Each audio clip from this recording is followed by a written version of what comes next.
Maestra, ya estamos listos y no te oigo otra vez. No sé, hay que mirar que el micrófono esté activado.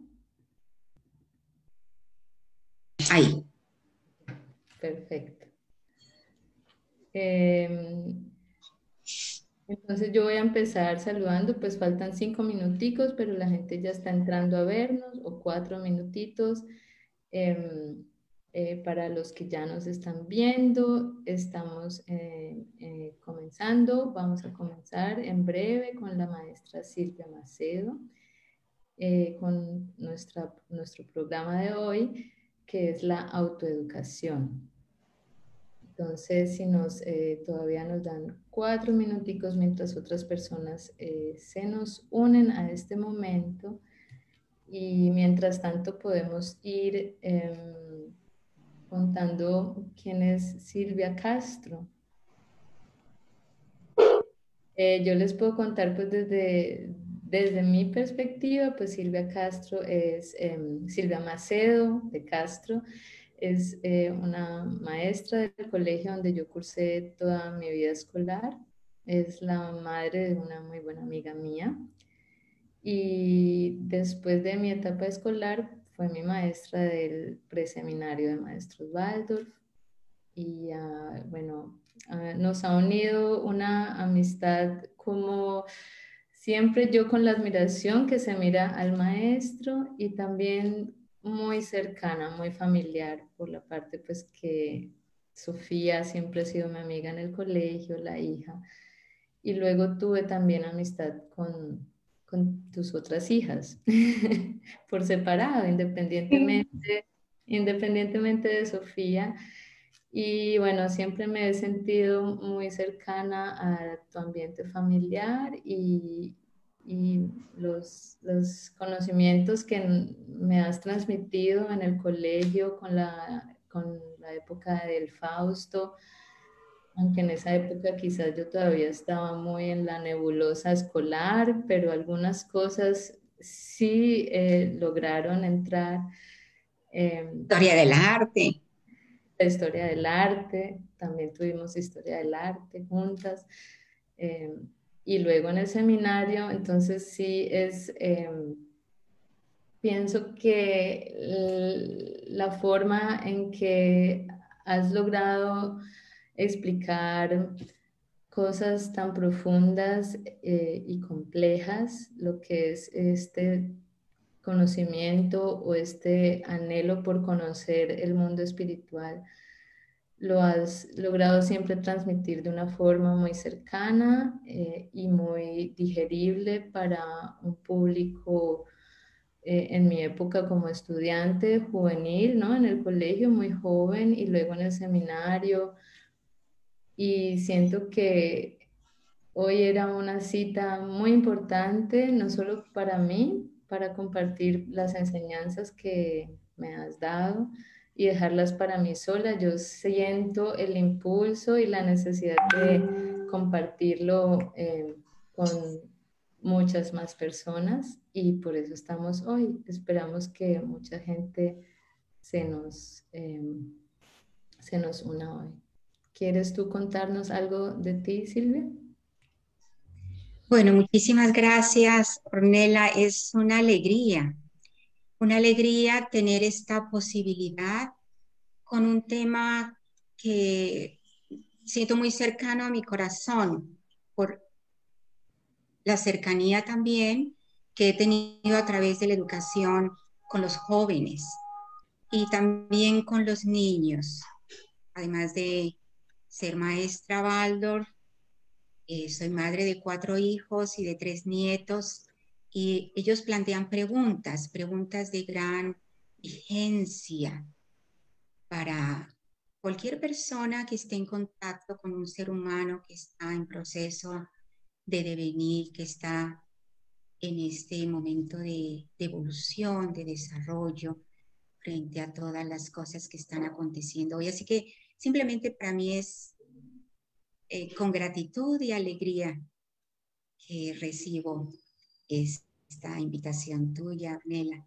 Y lo que tú has dicho, sí, está algo muy especial, que es ver una exalumna que se convirtió en una joven amiga. Gracias. Maestra, gracias a usted por, bueno, por su confianza y por aceptar la invitación de hoy. Y pues como ya tenemos la hora en punto, digamos que empecemos ya porque como vimos en nuestro tiempo de preparación de esta charla, tenemos muchos puntos, no quisiéramos abarcarlos todos, probablemente no lo alcanzaremos en este tiempo de máximo 1 hora y media, pero vamos a intentar transmitir lo mejor, lo que más logremos en este tiempo.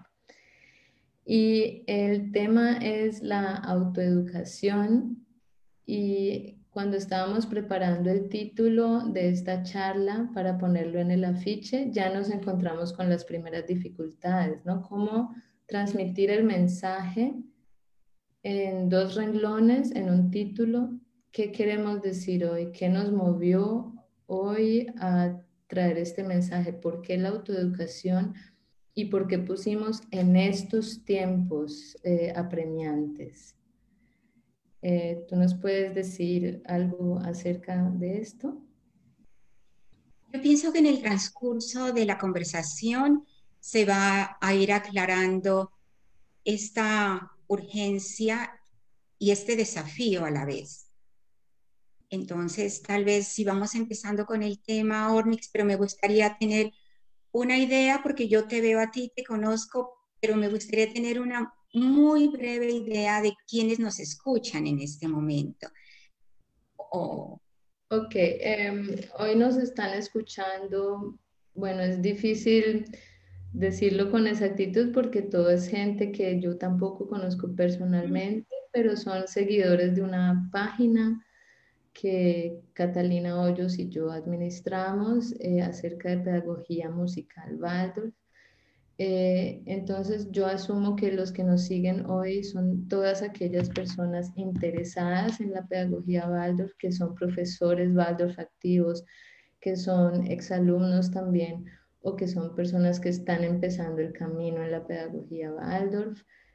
También sé de algunas personas que, bueno, están muy metidas en el mundo de la antroposofía, pero también hay personas que simplemente están curiosas, que no saben de pedagogía Waldorf, o no lo han escuchado y quieren aprender, o que están en países donde la pedagogía Waldorf todavía está muy incipiente y les es difícil ir como digamos a los núcleos de ciudades donde hay formación. Entonces también hay gente de veredas más alejadas de los núcleos donde están los institutos, digamos, eh, pero que por este medio pues han logrado hacerse una idea de lo que es la pedagogía Waldorf. Es muchas un poco gracias. variada.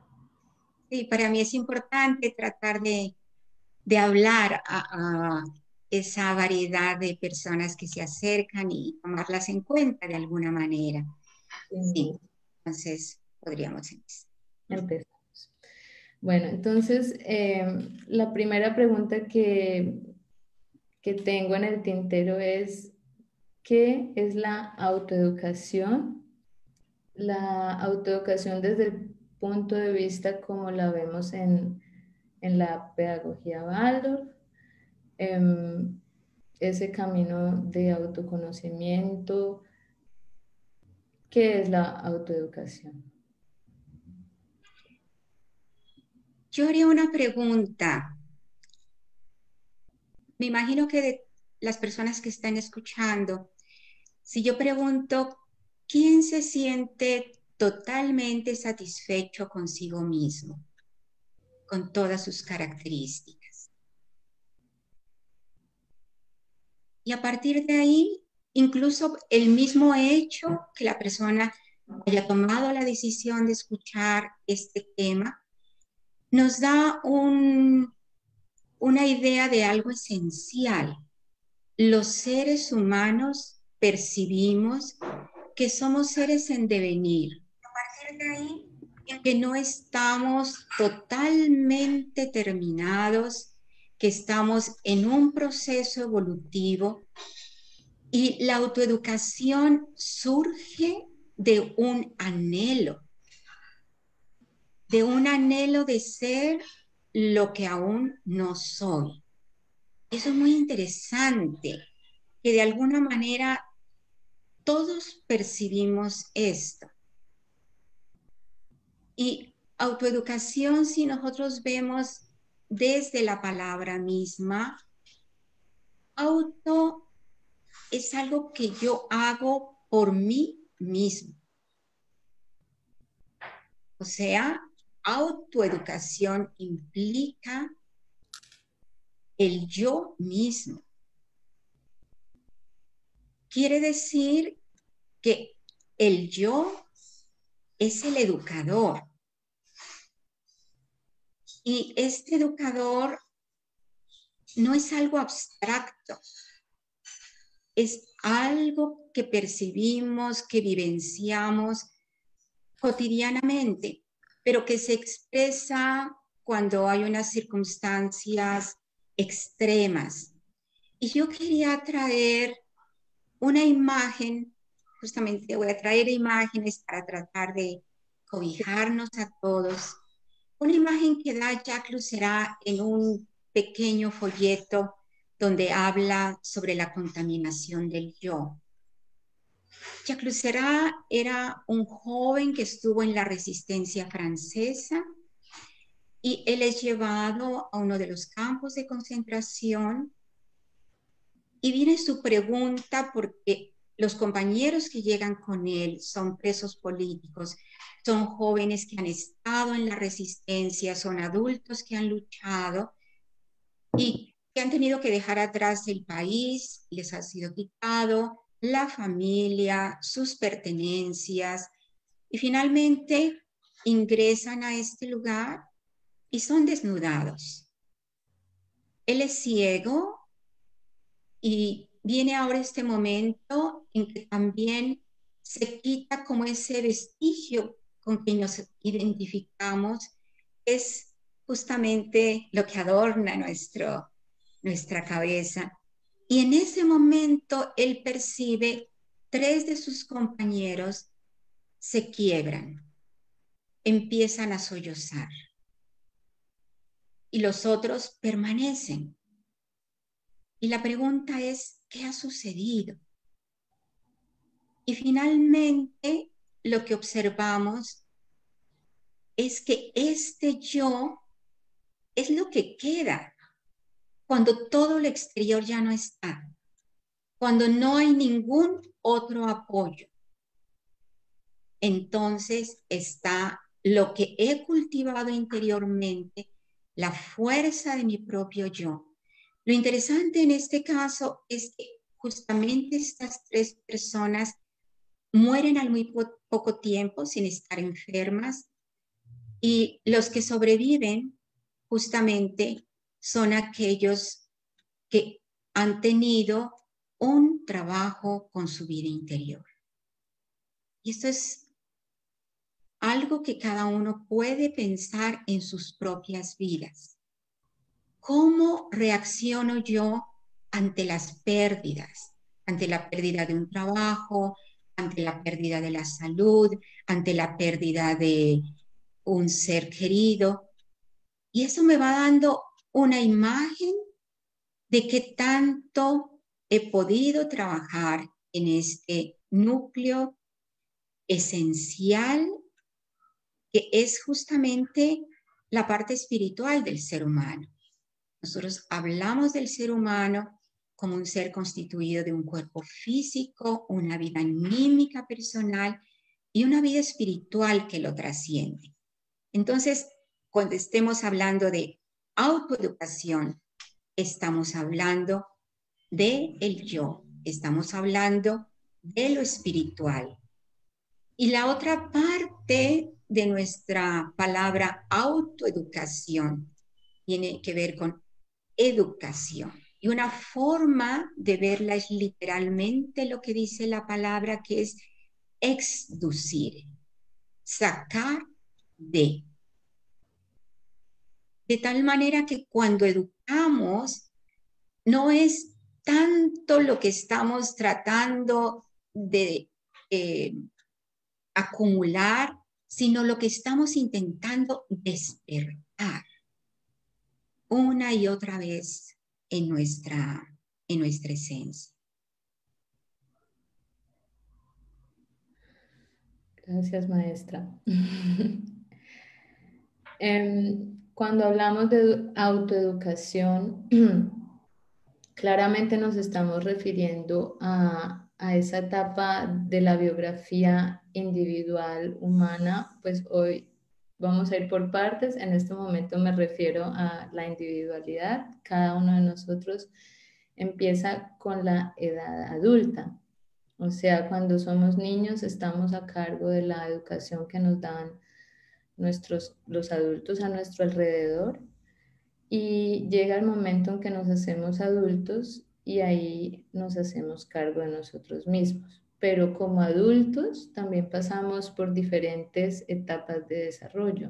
O sea, somos un adulto joven de 18 años. Antes se consideraba el adulto con 21 años, que se ha ido reduciendo esa edad. Parece que por intereses políticos de votación. Es decir, que con 21 años anteriormente se contaba con esa integración pues del yo, o esa encarnación cada vez más profunda, pero seguimos en un proceso hasta los 70, 80, 90. Mi abuela tiene 92. Y yo la veo que todavía ella trabaja en sus cositas. Tiene diabetes y le toca aprender a Mm, controlarse con la comida, ¿no? Por poner un ejemplo muy banal, pero ¿cómo, tú cómo crees que es el proceso de autoformación de una persona joven, y cuál es nuestra misión a lo largo de nuestra vida en la autoeducación? ¿Cómo va cambiando? sí, entonces muy especial, que siempre tenemos que ser muy concretos. Eh, la vida es diferenciada y partamos de tres grandes momentos en la vida. Digamos, de 21 años, nosotros estamos relacionados con el tema de los septenios y también qué sucede en el ciclo después de 21 años, y justamente tenemos ahí este nacimiento que podríamos llamar del yo. Entonces, en esta primera etapa, todo lo que ocurre ha ayudado a una maduración de lo físico y culmina aproximadamente a los 21 años, ya a través de estos tiempos, de esos septenios, los órganos han ido madurando, el crecimiento continúa, y cuando el crecimiento se detiene, se puede decir, esta obra ha sido culminada. Las fuerzas que han estado activas ahora también quedan libres. Tenemos entonces esta primera etapa, que es la maduración de lo físico, y después unos siguientes 21 años que tenemos como un regalo para que madure nuestra vida anímica, lo propio, lo que caracteriza a Ornella, lo que caracteriza a Silvia en su vida interior. Y depende de lo que ocurra en estos segundos 21 años, del trabajo que yo haya realizado conmigo mismo, cómo van a ser esos últimos 21 años donde se abre la posibilidad del desarrollo espiritual del hombre. Y ahora entonces nos vamos a centrar prácticamente en esta parte intermedia, en estos segundos 21 años que inician con este momento en que decimos, ahora ha nacido el yo. Y yo quisiera traer una imagen. Ustedes recuerdan, los que han tenido chicos en la adolescencia o los que trabajan en el bachillerato, cómo es con esta vida astral que se despierten los muchachos y todos estos impulsos, sus deseos, sus pulsiones. ¿Y qué ocurre cuando ellos están en gran alboroto y entra un profesor? Entonces, este yo, dependiendo de su trabajo, genera un cierto orden, pero si el maestro no ha trabajado en sí mismo, puede hacer que entre y que los chicos no se den cuenta, porque está trabajando lo mismo que están trabajando ellos. Esta vida astral no ha sido depurada. Entonces, aquí recién podemos decir, en estos 21 años, es como que este corcel por primera vez va a tener un jinete. Antes era el maestro y ahora él puede ser el jinete. Pero como todo proceso, hay que aprender a manejar estas bridas, hay que aprender cómo largar al trote, hay que aprender cómo llevar despacio. Entonces, en esta primera etapa de la juventud, la tarea del yo justamente se centra en ese trabajo de progresivo control autónomo de mis impulsos, de mis deseos, eh, de todo esto que nos hace ser jóvenes, de este gran anhelo de vivir la vida, de disfrutarla, pero hasta dónde, en qué medida, cuándo se desbocó el caballo y nos dejó tirados en algún lugar, cuando logramos recuperar las riendas y volver al camino. Todo esto es el proceso de estos primeros años con lo que en la antroposofía o Steiner llama el alma sensible, que no es otra cosa de esta alma que está tan conectada al mundo de los sentidos.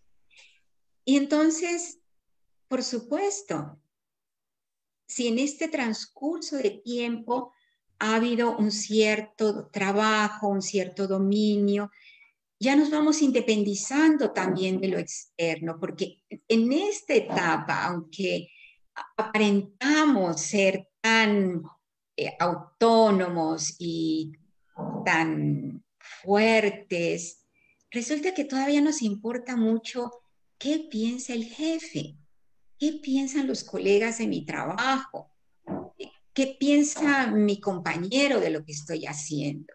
O sea, seguimos siendo un poco independientes, un poco dependientes.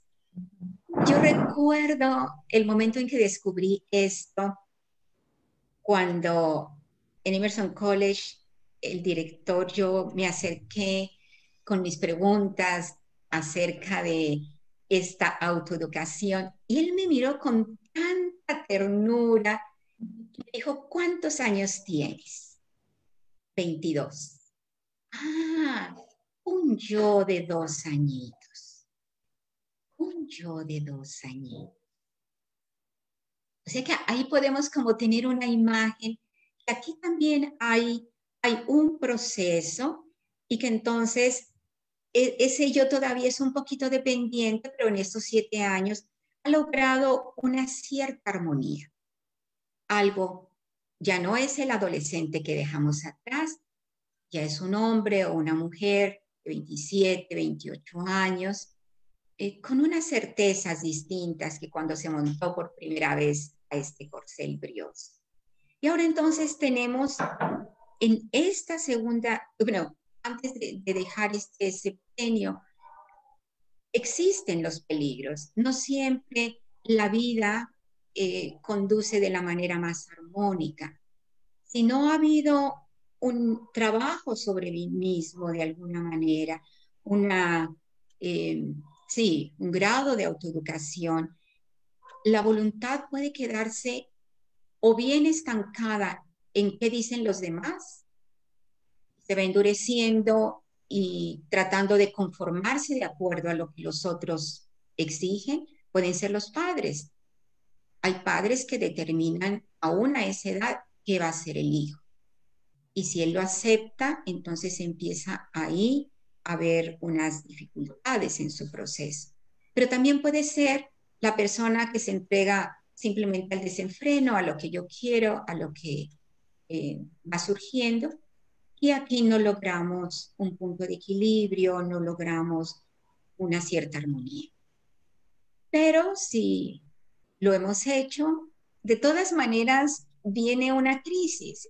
Es inevitable, porque el impulso que nosotros tenemos desde nuestro nacimiento, con el impulso que llegamos a esta tierra, máximo nos va a durar hasta los 28 años. Y ahí empieza la pregunta, ¿qué es lo nuevo? Realmente, ¿cuáles son mis talentos? ¿Para qué sirvo en el mundo? ¿Qué es lo que puedo aportar?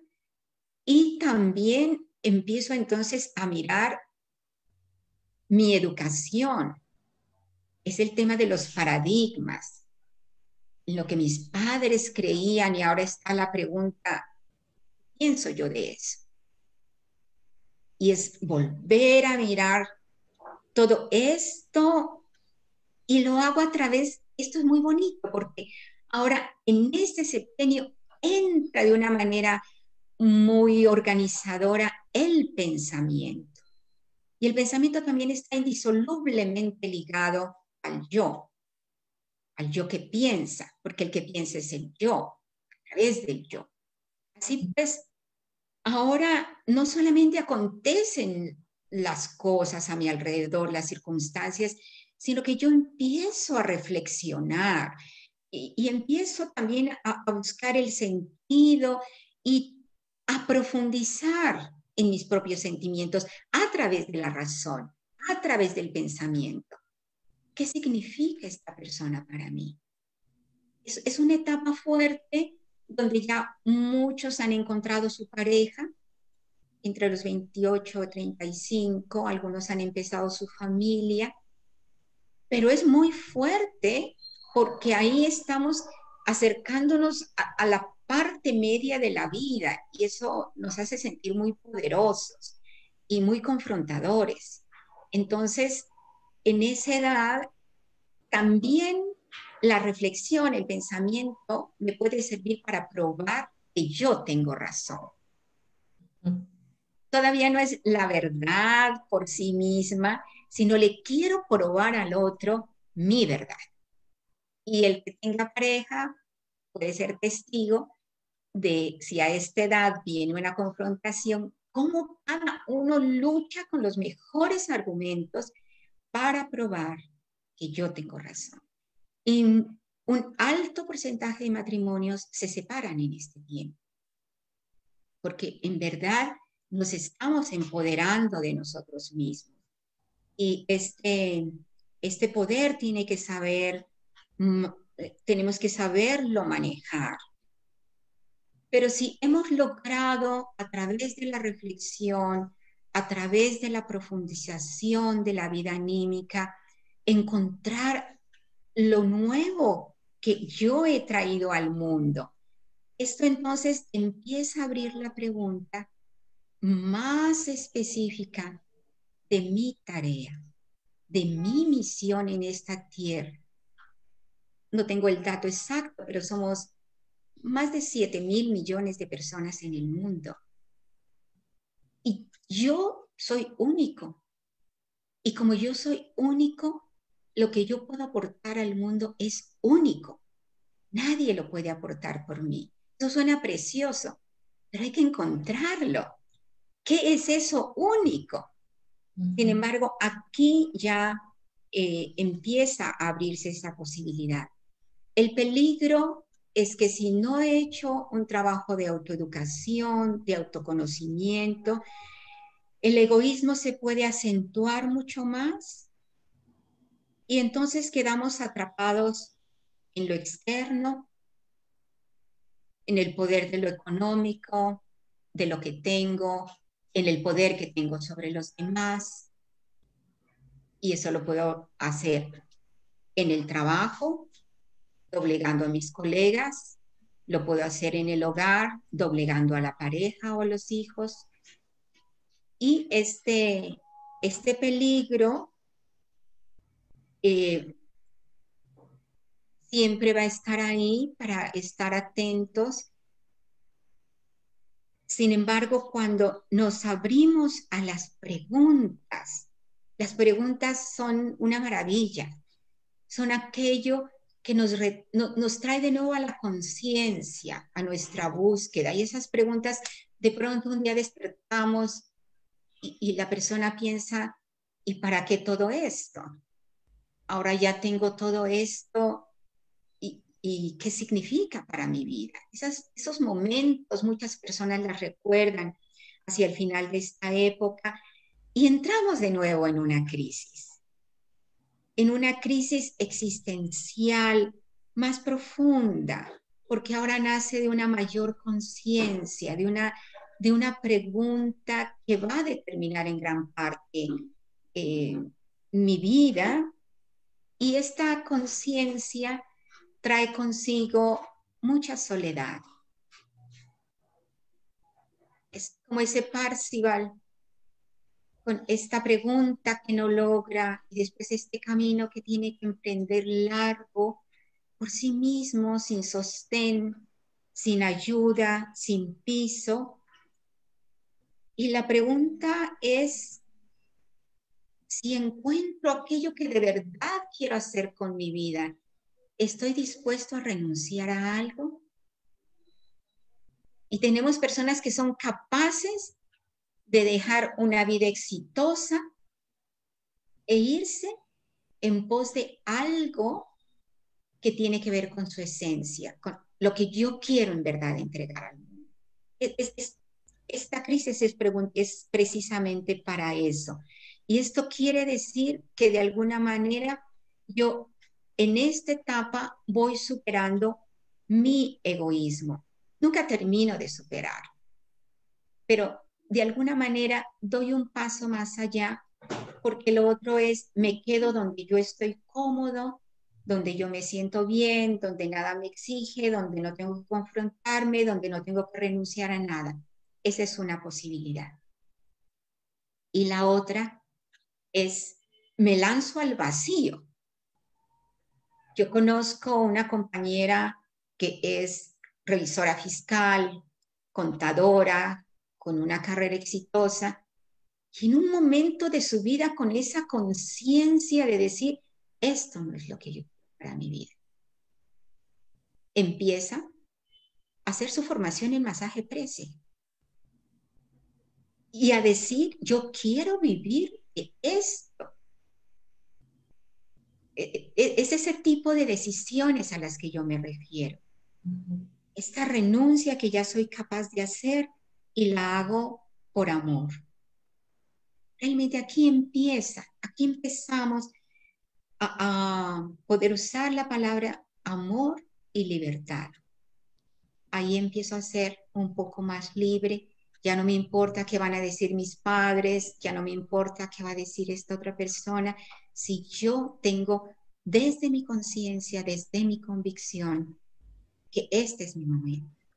Estas, como ustedes pueden ver, son tres fases de desarrollo que están exigiendo algo distinto de cada persona, de acuerdo a su madurez, de acuerdo a su momento. Y no entraríamos a las otras porque ya entramos a la pregunta, depende de quién estamos hablando, cómo se va a dar este desarrollo individual. Maestra, muchas gracias. Ahí me surgen, bueno, varias preguntas, pero empiezo por una. Cuando al final dices, bueno, viene esos momentos de crisis donde vienen preguntas y en cada momento de crisis se nos expresa una fuerza o no que nos lleva como a tener el valor de tomar una decisión. Arrojarnos al vacío o a abandonar o a desprendernos o a hacer sacrificios o hacer renuncias. Me surge espontáneamente la idea, yo conozco gente en mi alrededor que siempre han querido tener ese momento, lo ven a sus ojos, intentan, pero no llega a más, se vuelve. Y hay siempre esos momentos, o sea, ¿qué nos hace como personas? ¿De dónde viene esa fuerza donde finalmente tomamos la decisión y vamos por toda, digamos, que ya no hay como el paso atrás que decimos. ¿Cuál es ese también es el yo? Y aquí vendría la pregunta, primero de la crisis. Es- Podríamos tener la absoluta convicción que la crisis nos está diciendo que hemos madurado. Y como hemos madurado, lo anterior ya no se ajusta. Alguien ponía el símil de, es como un vestido que ya no me sirve, que ya me siento estrecho. Entonces empieza la crisis, porque justamente viene la decisión, pero aquí podemos estar absolutamente seguros. Donde hay una crisis en la vida adulta, estamos seguros que nuestro yo está aquí, que esta fuerza viene de ahí, pero ¿hasta dónde va a alcanzar el impulso? Esto tiene que ver con la conexión que este yo tenga con algo superior a él. Y esto, algo superior a él, tal vez lo vamos a hablar posteriormente, es como, ¿cómo he alimentado este yo? Él ha estado trabajando, ¿cierto? Este jinete ha estado trabajando, pero él también necesita nutrirse. Y eso es a través de una vida espiritual. Esa es la fuerza finalmente. Y cuando quedamos cortos, no quiere decir que hayamos fracasado para siempre. Es simplemente darme cuenta hasta dónde logré llegar y ahora qué necesito fortalecer dentro de mí para dar el siguiente paso. Eso es todo. Muchas gracias. Y justo en ese punto, cuando dices cuál es la conexión entonces de mi yo, del yo espiritual con algo superior. Sí, bueno, a mí me ha tocado preparar algunos temas para los niños de quinto, donde se ven culturas antiguas y desde la visión oculta de la historia, pues nos vamos enterando como desde la India viene como bajando desde el mundo espiritual algo que quiere llegar al mundo, que las culturas van percibiendo, oyendo y las van bajando, pero como esa percepción sensible de lo espiritual, pues se va perdiendo con el tiempo, digamos, nos vamos materializando y el hombre de la antigua India tenía casi un oído directo ¿no? Un diálogo directo con los seres espirituales y lo vamos perdiendo a medida que nos encarnamos como humanidad, que es lo que decíamos es nuestro destino individual y ahora visto como el destino de humanidad en ese desarrollo que nos corresponde ahora de la conciencia después de pasar el momento de más materialismo, donde menos nos conectamos con el oído, digamos, con lo que oye a lo superior, nos corresponde ahora volver a, a conectarnos con la sabiduría de los seres superiores espirituales. Entonces, no estamos solos en este camino de autoeducación, pero ¿cuáles son los caminos para conectarnos? Porque a veces dudamos, ¿no? Es como el mito del Orfeo. El Orfeo le devolvieron a su Eurídice, pero él dudó en el último segundo, volteó porque no la oyó. Ella era una sombra, no podía hablar, no oía sus pasos y le tocaba confiar y no la oyó. ¿Cuál es cómo persistimos, cómo nos comunicamos con ese mundo superior, aun si no lo oímos? Gracias, Ornella. Es una pregunta tan esencial y me gusta mucho ya que hemos tomado el ser individual en este camino, mirarlo ahora dentro del contexto de la humanidad.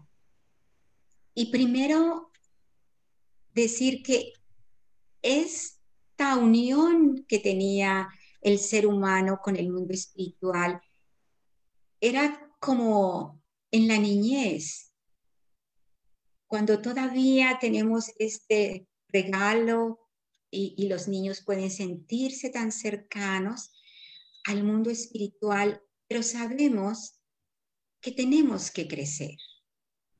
Y los que tomaron la decisión ya como adultos de dejar la casa paterna, sabemos también que hay que hacer un corte, que tenemos que alejarnos para ser nosotros mismos.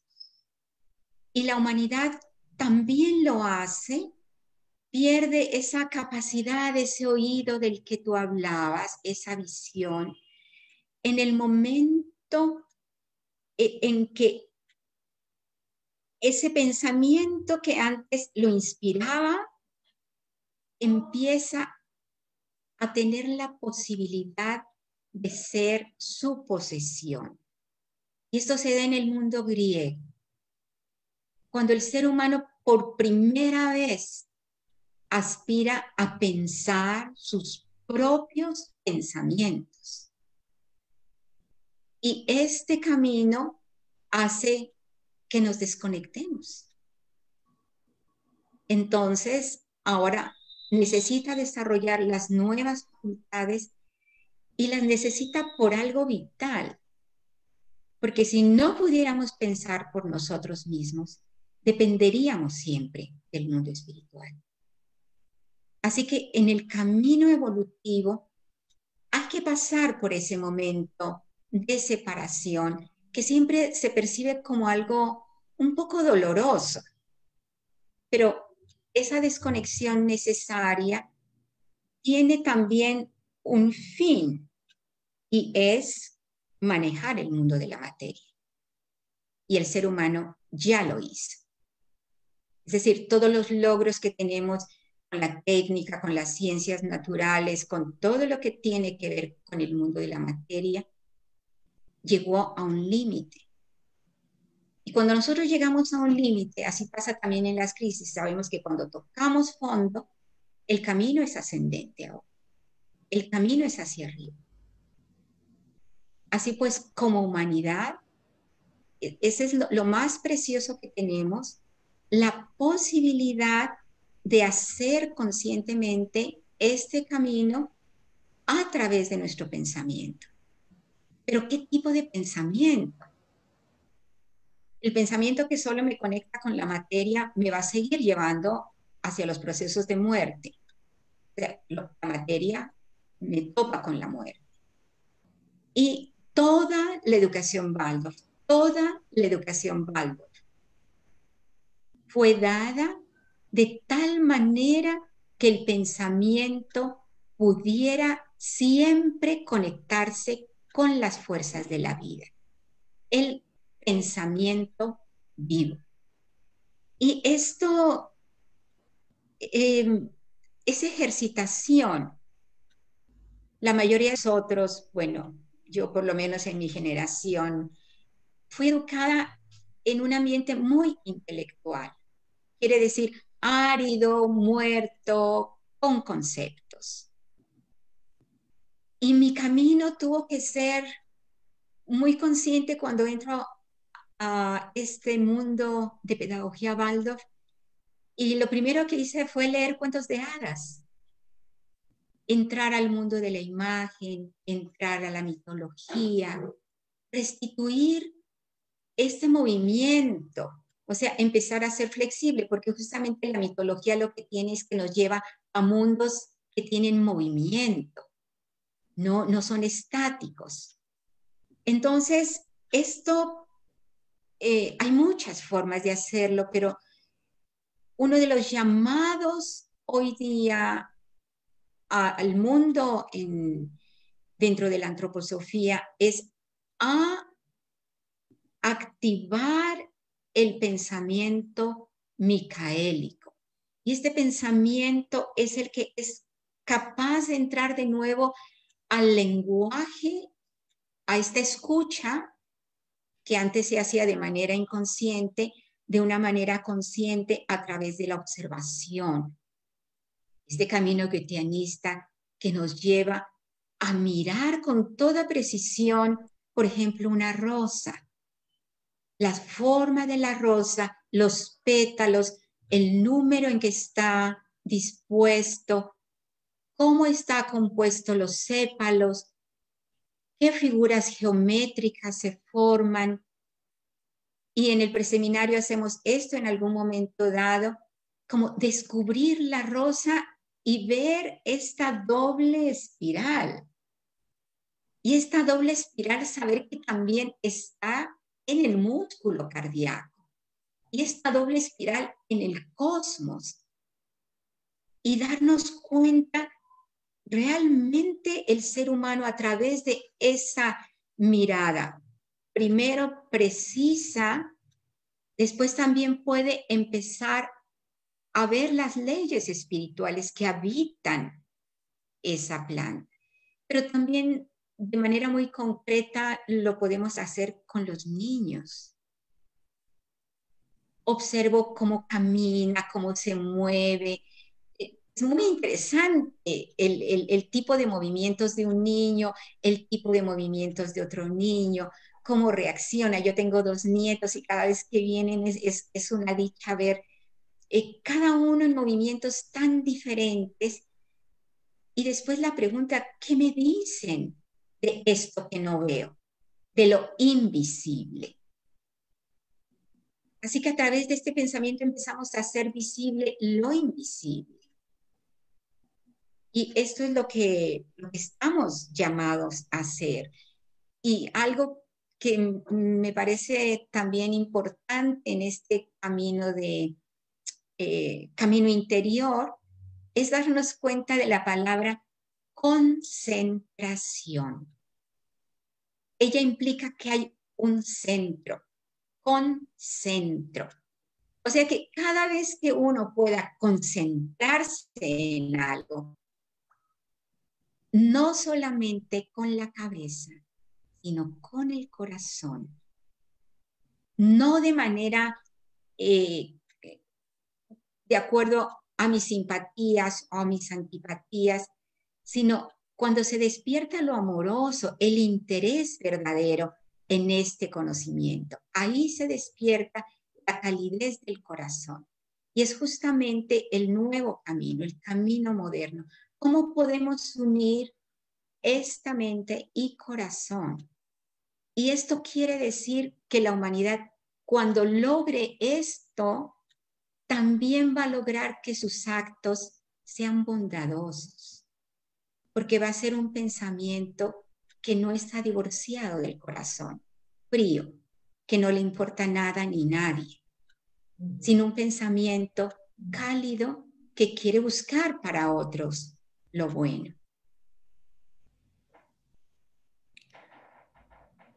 Allí me surge otra pregunta y es, ahora en estos momentos que estamos viviendo, pongámoslo actual, algo que tiene a todo el mundo, digamos, atento, eh, la emergencia de la pandemia del COVID, que ha desatado, bueno, revueltas en lo social también, pero miedos interiores en muchas personas, miedos existenciales, sea porque le temen al COVID o no, mucha gente está en riesgo por sus trabajos, están pasando situaciones financieras difíciles, el encierro no es fácil de asimilar, digamos, estamos por una situación externa, llámese COVID, pandemia o como se llame, nos estamos poniendo a pruebas a todos en lo que tú dices, en esas fortalezas interiores que hemos desarrollado o que no hemos desarrollado. Digamos que es en estos momentos donde se muestra qué tan bien le puedo hacer frente a esto eh, o no. Y cuando hablaba contigo preparando pues esta charla, hablábamos también de esas voces que nos hablan, que tienen una calidad, una cualidad un poco fría, un poco más sombría, por decirlo algo negativista y muy ligadas a la muerte. Es decir, que nos hablan en algunos momentos, no lo vamos a lograr, no lo estás haciendo bien. Empezamos a tener pensamientos que nos quieren debilitar y hay personas que reaccionan a ello con más fortalezas que otras. ¿Puedes hablarnos tú cómo ves en momentos difíciles que estamos asumiendo ahora, qué son esas voces y qué nos hace fuertes a ellas y cómo no nos dejamos debilitar por esos mensajes? Gracias, Ornella. Lo primero es retomando esta imagen de el proceso evolutivo del ser humano. Steiner dice que estamos viviendo en el desarrollo del alma consciente. Eso que el ser humano tiene que trabajar entre sus 35 y 42 años. Y si ustedes recuerdan, cuando hablamos de esta etapa, veíamos que es una etapa donde estamos solos, sin piso, sin sostén. Y esta llamada pandemia justamente ha traído esa confrontación a nuestras vidas. Lo que tú dices, lo puede uno observar es conversando un poquito con los que nos rodean. ¿Cuántas pérdidas de seres queridos, del trabajo, incluso situaciones tan complejas del confinamiento que ha traído la ruptura de la pareja? Porque ahí entonces ya no podemos voltear hacia otra parte eh, y no darnos cuenta que aquí hay algo que había que trabajar. Entonces, toda esta confrontación, como les comento, tiene que ver con el alma consciente y la tarea del alma consciente. Su misión, en parte también, es mirar al mal a los ojos. Y este mal, podríamos hablar, es decir, sería un tema en sí, pero simplemente todo aquello que destruye lo humano, lo verdaderamente humano, estas fuerzas que actúan destructivamente, no solamente fuera, sino básicamente la pregunta de aquello que se mueve afuera se lleva hacia mi interior. Y los que hemos tenido la oportunidad de estar cerca de la antroposofía o de las escuelas Waldorf, cada septiembre preparamos la festividad de Micael. Y esta festividad es una imagen verdadera. Nos da justamente el camino de un ser espiritual que conoce y que puede dominar estas fuerzas, ubicarlas donde le corresponde sin odio y no a través de la fuerza destructora, sino de su propia luz, que es tan grande. Y justamente cuando hablamos de nuestra sombra, de esa partecita nuestra que una y otra vez se cruza en nuestras relaciones con los demás, en nuestros intentos. Lo primero que tendríamos que hacer es diferenciarla. No somos seres de luz y sombra, somos seres de luz y tenemos una sombra. Y esa sombra me pertenece, pero no soy yo. Es lo primero que tengo que reconocer, porque a veces de verdad puede existir la confusión, que cuando surge en el otro, pensamos que es el otro. No, siempre hay que hacer a un lado esta cortina de humo y buscar realmente el ser que está detrás. Por situaciones personales, durante muchos años, uno de mis grandes esfuerzos fue ese, no confundir la sombra con el verdadero ser. Y ya esto, reconocerla, le quita fuerza.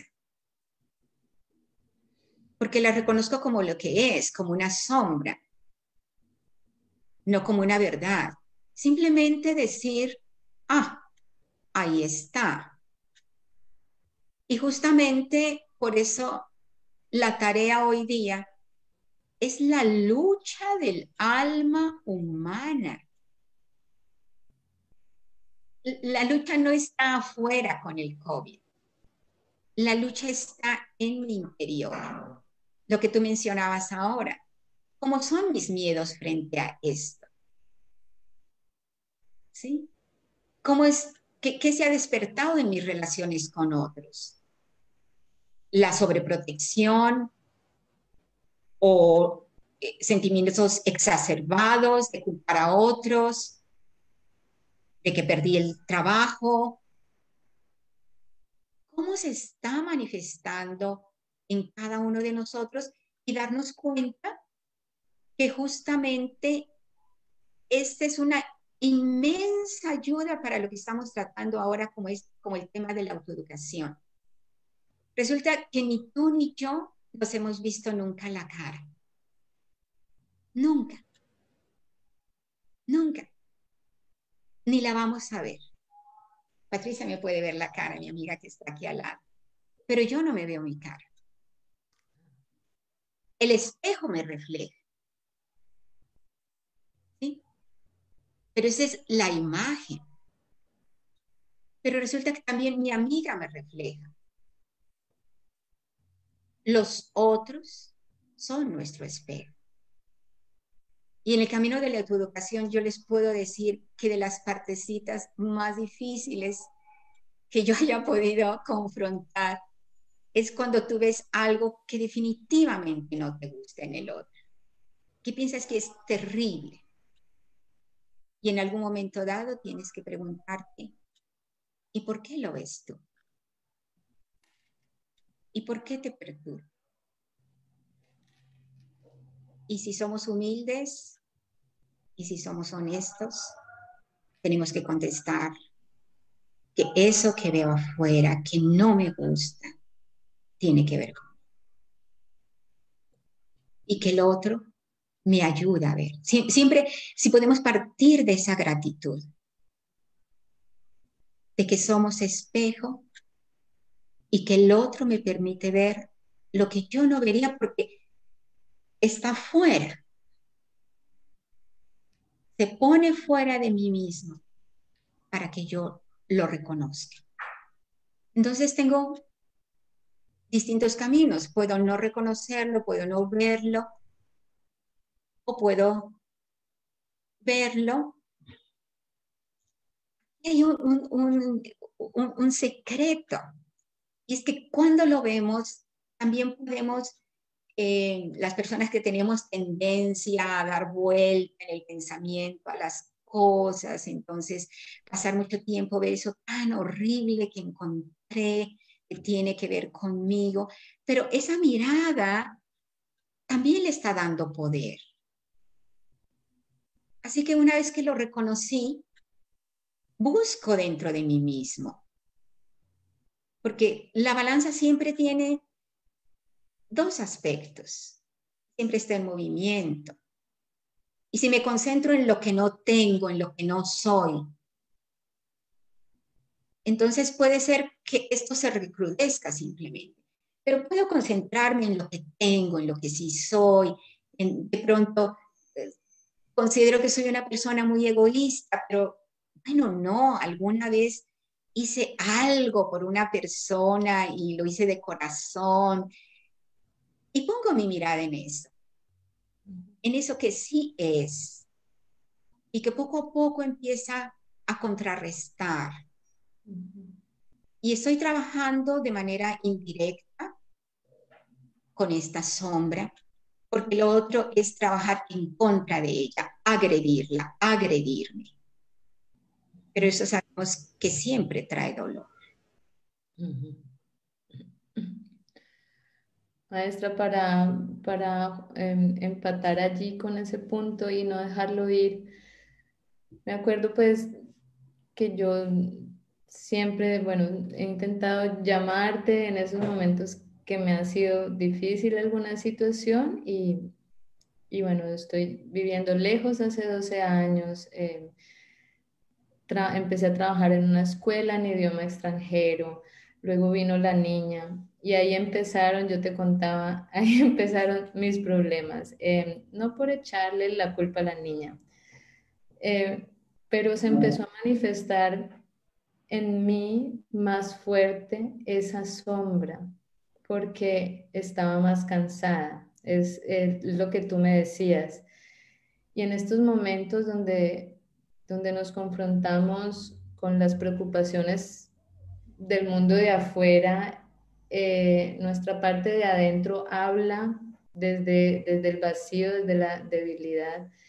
Y entre más cansados estamos, entre menos dormimos, digamos, mi tiempo con la niña chiquita, pues dormía mal las noches, si nos alimentamos mal, si, o sea, tiene que ver algo también con ese alimento de las fuerzas etéricas, de la vida diaria, que nos fortalecemos, porque cuando estamos débiles, pues toma fuerza esa sombra y nos habla más duro y estamos tan débiles que es como lo único que escuchamos. Así lo entendí de ti.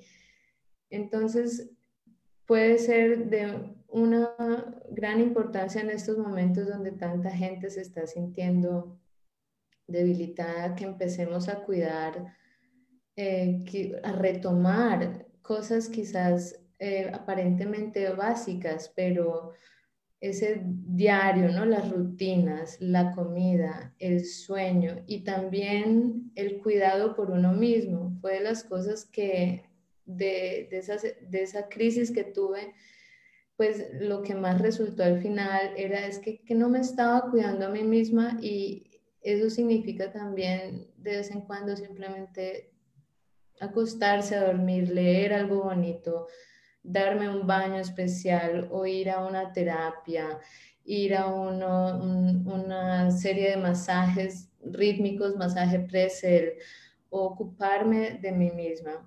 Es decir, ¿tú cómo ves esa parte del cuidado a uno mismo en relación con la autoeducación? Una pregunta muy práctica. Primero, muy acertado lo que dijiste. Elenita no era la que traía el problema, solamente lo puso de manifiesto. Y también porque cuando nosotros tenemos hijos y no tenemos experiencia, nos vemos confrontados con nuestras propias carencias en la niñez, con tantas cosas que quizá quedaron ahí por resolverse y que bondadosamente nuestros hijos nos traen como regalo para seguir trabajando. Esto por una parte, y la otra es que si ustedes observan cómo reaccionan cuando están con sueño, cansados, terminando el día, ante algo pequeño, sucede algo pequeño. Coloqué un pan y se quemó. Y entonces eso puede desencadenar una pequeña tragedia. Justamente por lo que tú hablabas, porque esa vitalidad está disminuida. Y cuando la vitalidad está disminuida, estas fuerzas pueden actuar muy poderosamente sobre nosotros. Entonces, ¿qué ha ocurrido con todo este confinamiento? Vemos a una humanidad agotada, con miedo. ¿Y qué hace el miedo? También disminuye nuestra fuerza vital. ¿Y qué hacen las preocupaciones? También disminuye nuestra fuerza vital. O sea que todo esto está pidiéndonos que lo miremos a profundidad y tomemos decisiones. Y una de las decisiones que podemos tomar, lo que tú dices es maravilloso, el propio autocuidado. Y en ese autocuidado está algo que yo he tenido que trabajar fuertemente. A partir de los 35 años, en una ocasión me di cuenta que me había vuelto demasiado seria. Y me pregunté, ¿dónde dejaste tu alegría? Porque yo era una persona alegre. Y eso se ha convertido como en una búsqueda. Y a veces simplemente sonrío. Si voy en la calle, le sonrío a la gente en la calle. Hago cosas que me encantan. Estoy en una sala donde hay dos ventanas, entra a veces la luz de la tarde, esa luz dorada, y sentarme a recibir esa luz y ese aire y escuchar los pajaritos es un regalo. Pero si yo no me siento aquí, yo pierdo ese regalo. Porque entonces puede ser que pienso que es más importante preparar otra cosa, hacer otra cosa. En realidad, todo lo que hagamos por recuperar esta fuerza vital tiene que ver con procesos ascendentes. Y todo lo que hace que perdamos nuestra vitalidad, incluyendo las comisuras que se marcan hacia abajo, con la amargura, con la preocupación, cuando tenemos esta contracción en el ceño, cuando todo eso tiene que ver con las fuerzas de la muerte. La contracción, el frío, el miedo, nos quedamos quietos. Y la pregunta es, ¿nos estamos muriendo por voluntad propia? ¿Podemos cambiar esto? Y la respuesta es sí. A cada momentito, si usted va en el carro, si no va manejando, podemos ver los árboles, podemos mirar a un niño. Siempre hay posibilidades de encontrar la alegría en el corazón, el bienestar, todo lo que nos traiga de nuevo a la vida. Y por supuesto, pues para las mamás es muy difícil descansar, hacer una agüita en la noche para poder descansar, tomar un tiempo, así sean 10 minutos, a veces 10 minutos. Ah, a mí me ha pasado que he tenido justamente esos 10 minutos, pero no los he usado. He dado 3 vueltas haciendo cualquier cosa, pero esos 10 minutos hubieran sido perfectos para recostarse, cerrar los ojos y respirar. Si nosotros miramos, el día siempre nos trae oportunidades de ejercitación. Pero más allá de todo esto que es importante, de los ritmos, del contacto con las otras personas, también está los momentos de silencio. Cuando yo me encuentro conmigo mismo y cuando me nutro de esos pensamientos. Puede ser una oración, puede ser una meditación. Esto también nos revitaliza, nos trae a la vida y nos da la fuerza para seguir confrontándonos a nosotros mismos. Entonces, hay una parte que has nombrado que es esa parte espiritual que también cada quien encuentra su camino. Nosotros lo estamos hablando desde la pedagogía Waldorf, antroposofía, pero cada persona encuentra en su caminar, en su destino, la persona o la filosofía o la dirección que le hable a sí mismo. Pero vamos entonces, como lo voy entendiendo, que para esa autoeducación son importantes, bueno, varias cosas, el autocuidado, también esa conexión con lo espiritual, conmigo mismo, la meditación, la oración, cuidar los ritmos.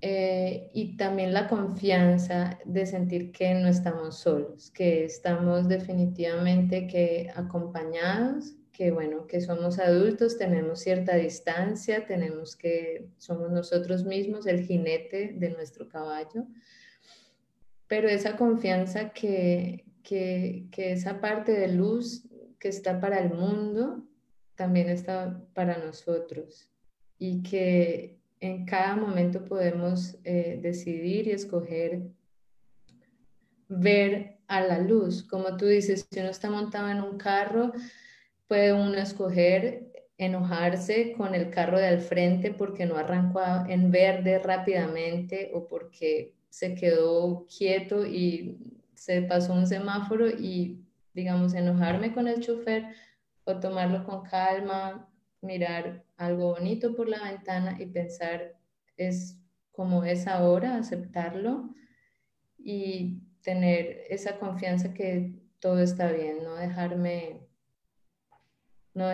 como se dice, desconcentrar, ¿no? Volviendo, pues, tomando la palabra que decías de concentración, no dejarme sacar de mi centro.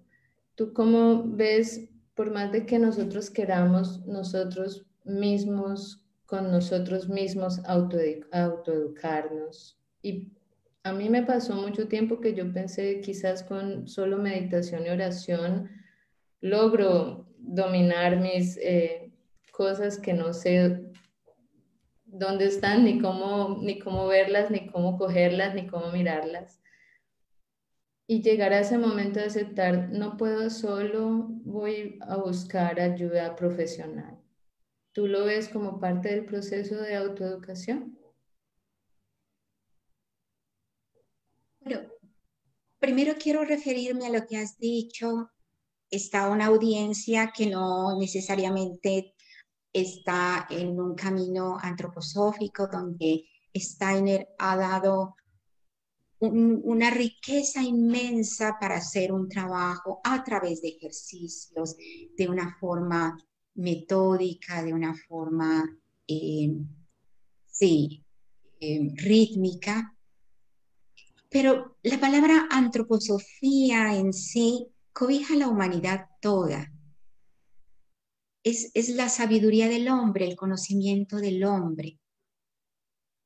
No está reducida a la persona que conoce a Steiner, porque esta búsqueda de lo que es humano nos puede acercar y todo aquello que ilumina la esencia, lo que verdaderamente soy, que me conecta, realmente es un trabajo espiritual. Ya solamente pensar un pensamiento es una actividad espiritual.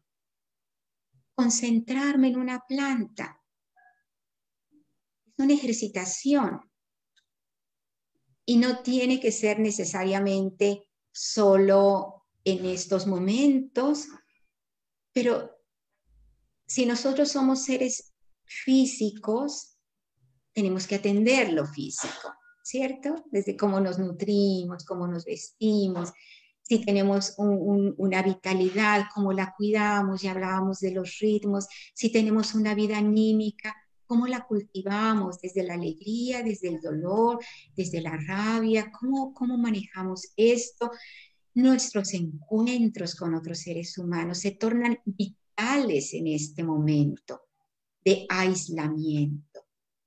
En este cálido encuentro con otro ser humano, también encontramos fuerzas. Y después este momento que puede ser breve, pero donde yo estoy conmigo mismo, con esta pregunta de mi propio ser, conectándome, reconectándome con este mundo espiritual. Esta es una parte. Pero tú me preguntabas la segunda parte de la pregunta De la ayuda, de la de ayuda. Sí, si yo diera como un consejo como persona adulta a personas más jóvenes, en este momento sería pida ayuda. Pero no solamente pida ayuda, ofrezca su ayuda. Es justamente un momento en que todos nos necesitamos en algún momento. Y también cuando hemos conversado, a veces yo te he hablado de este momento en donde Margarita, el Fausto de Goethe, está en la catedral y Mefistófeles le susurra al oído, ahí se hace visible externamente lo que es interno. Y las palabras que le dice es, ay de ti, si buscas el aire y la... Y justamente el aire es la palabra.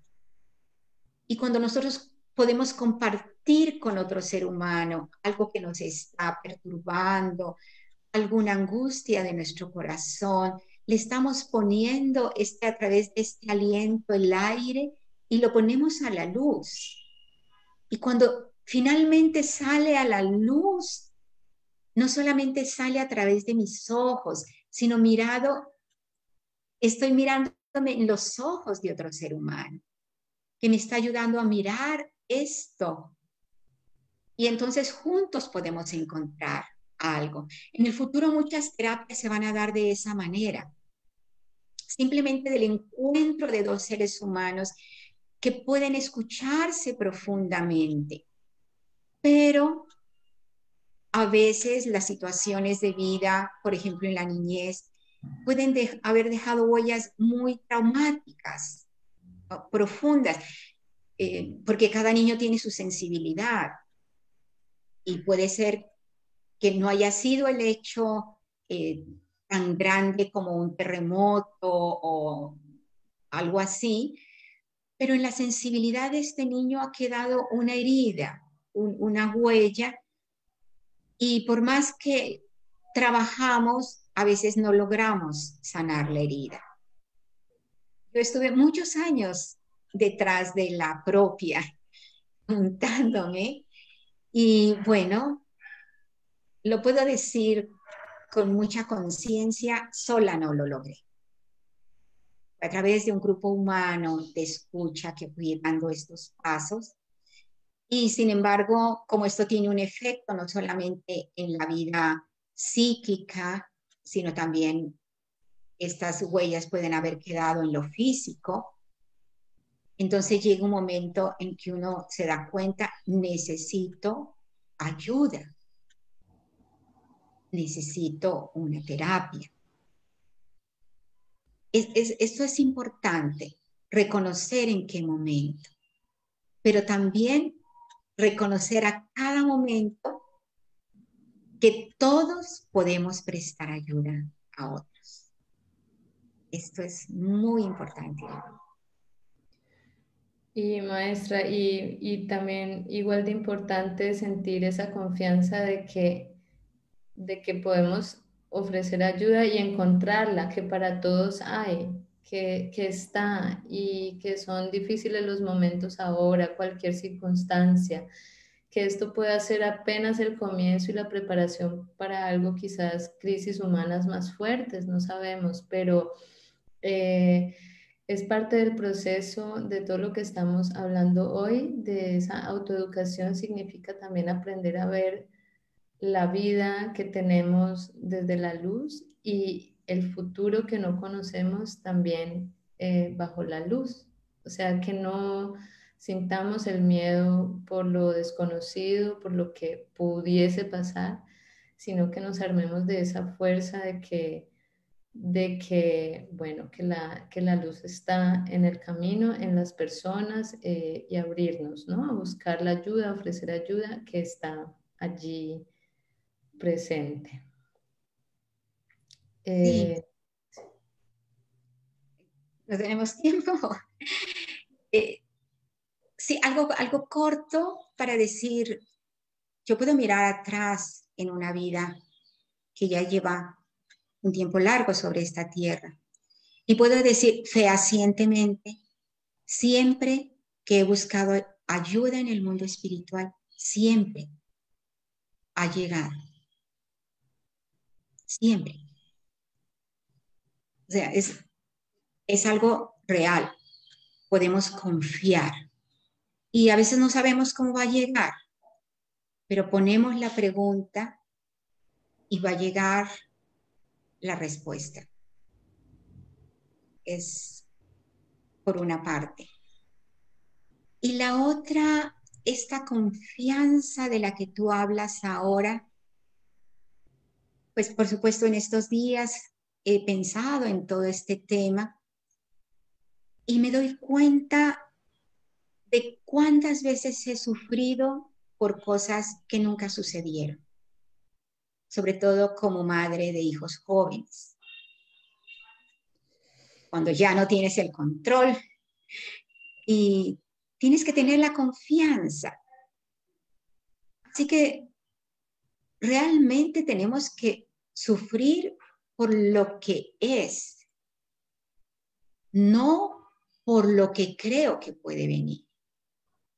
Y si llega, cualquier cosa que llegue, saber que tiene que ver con mi vida, con mi destino y que por lo tanto yo voy a tener la fuerza. Yo voy a tener la fuerza para enfrentar lo que venga.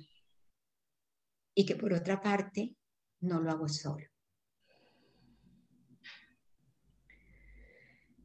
aún tenemos unos minutos y hay algo que no quiero dejar por fuera porque me pareció lindo en nuestras charlas de preparación.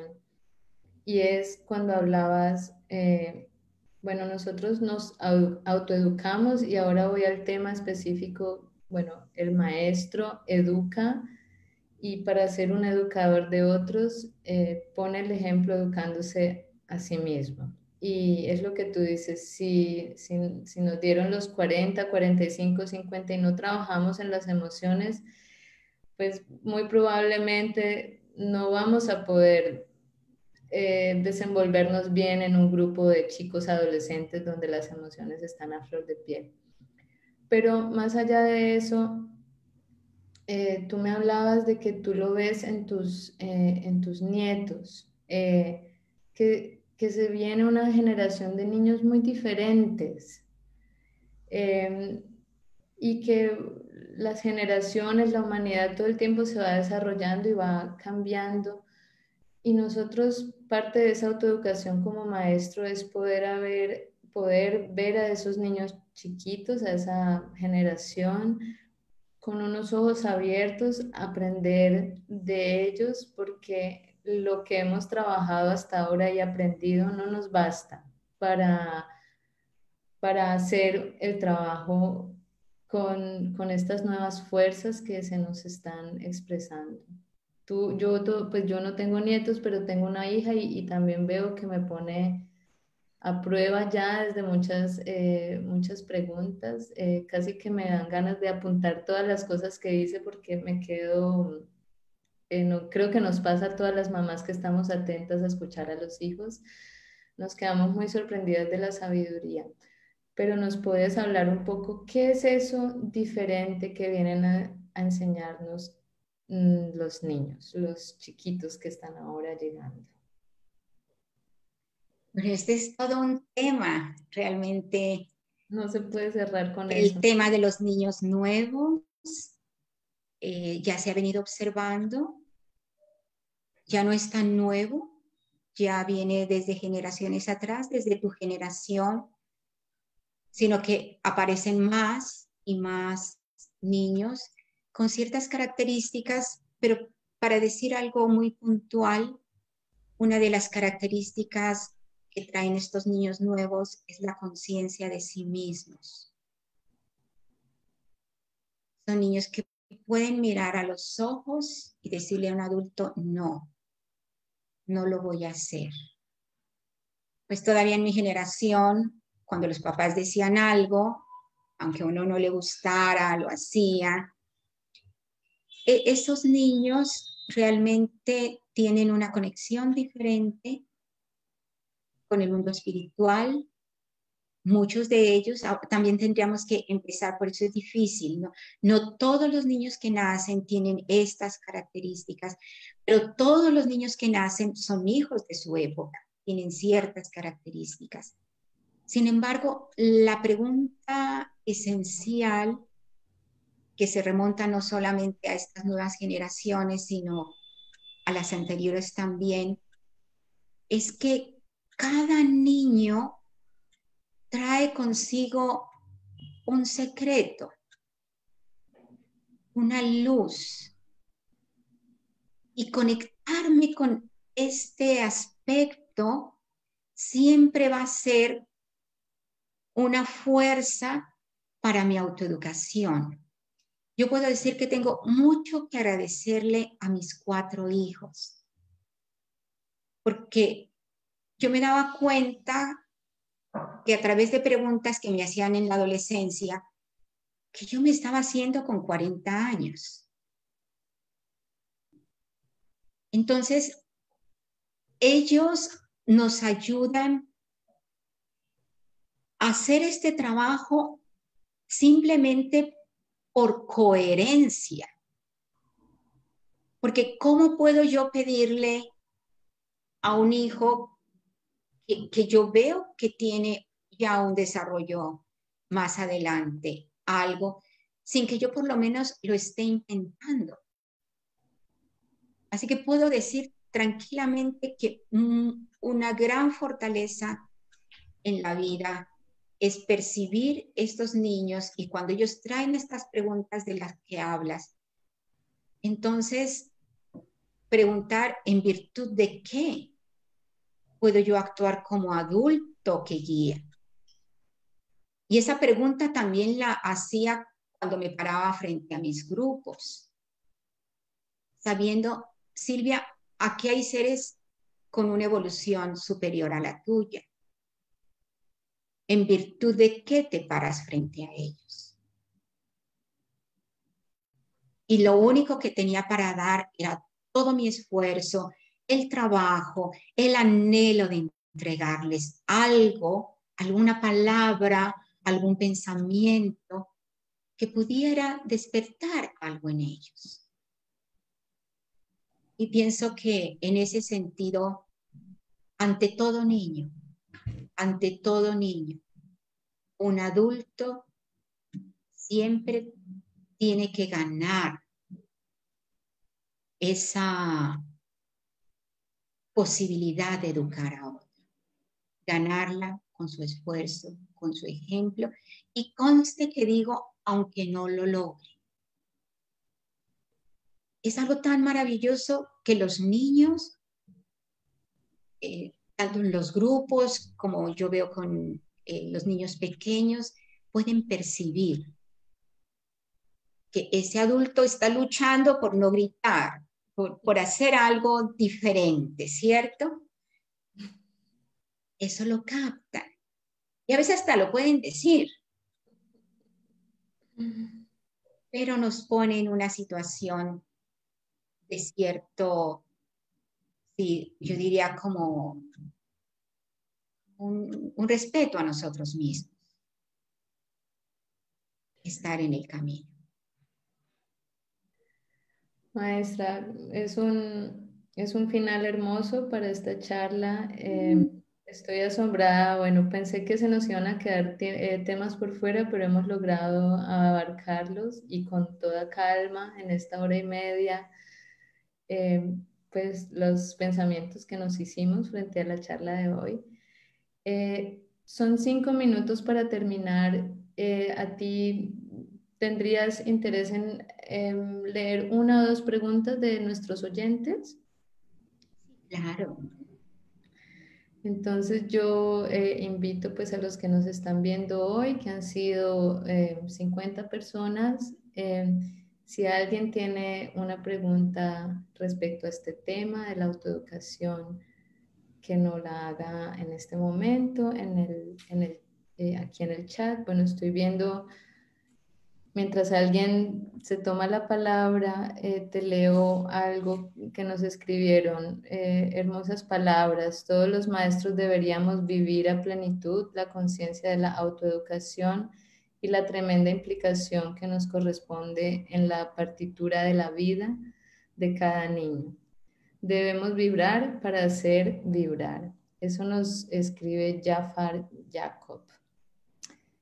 Bueno, te mandan muchas gracias. Muchísimas personas desde toda Latinoamérica nos escriben bueno, desde la Patagonia y en Portugal también. Y aquí hay una pregunta que nos hace Francesca Moreno. ¿Cuál es la relación entre autoeducación y estudio de las disciplinas según la antroposofía?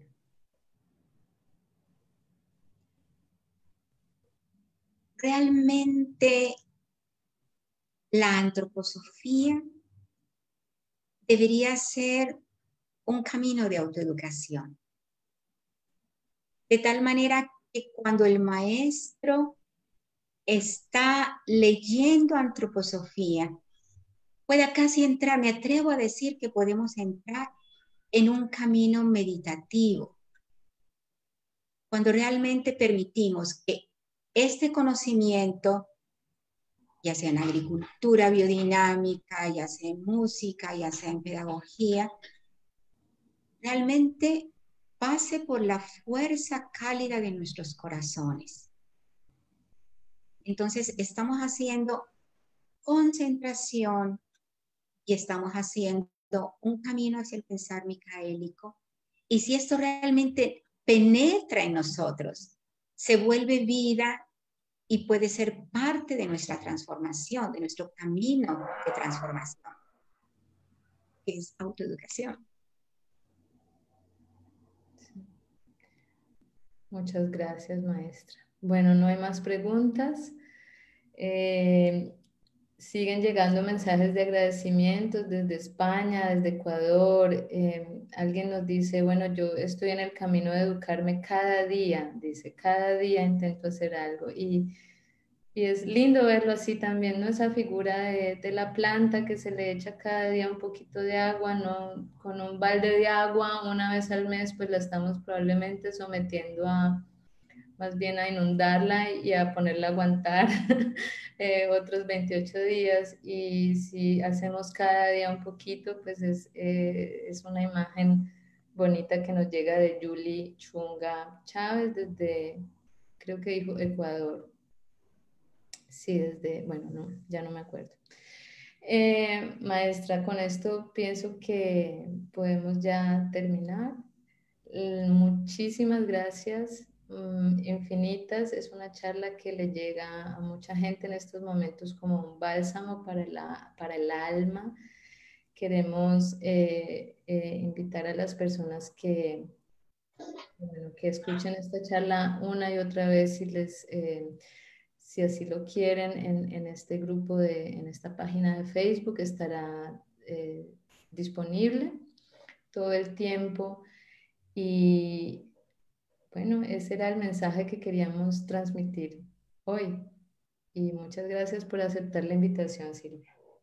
Todavía quisiera, si podemos, terminar con un pensamiento de Steiner que me ha traído desde el inicio de todo este proceso mucha dirección. Y simplemente vino a mí, de esas cosas que uno tiene en el corazón, que tiene, que ha interiorizado, y un día vinieron las palabras. En tiempos sombríos y aciagos, dirigirse hacia la luz, orientar la mirada del alma hacia la aurora del espíritu. Esto es digno del ser humano y lo seguirá siendo para siempre. Así que esa es la invitación. Orientémonos hacia la luz, hacia un futuro luminoso que vendrá siempre después de pasar cualquier crisis, cualquier túnel, por asiago que sea. Y de nuevo, gracias y un saludo muy cálido a todos los que escucharon y nos acompañaron hasta el final. Muchas gracias a todos. Adiós, Silvia. Adiós. Ahora uno como, gracias.